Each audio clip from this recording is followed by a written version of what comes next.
அம்பானி தைத்தது போல பேசுகிறான்.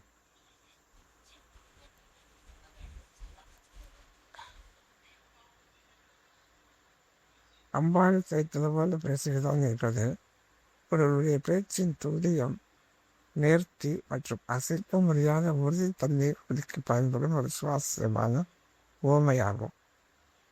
தையல்காரர் துணியை அளவெடுத்து ஒரு புள்ளியோடு பிசையாமல் பத்திரமாக தைப்பதைப் போல ஒரு விஷயத்தை மிகவும் தெளிவாக அளந்து துல்லியமாக பேசுவதற்க இந்த பழமொழி பயன்படுத்தப்படுகிறது.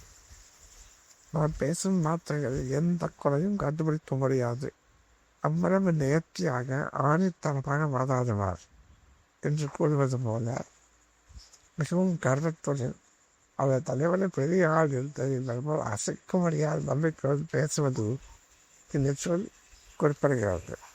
இங்கு அம்பானி என்பது அம்பானி தையல், பிரிக்க முடியாத கச்சிதமான தையல் முறை, இன்டர்லாக் ஸ்டிச்சிங் என்ற தையல் கலை சொல்லிலிருந்து வந்திருக்கக்கூடியது.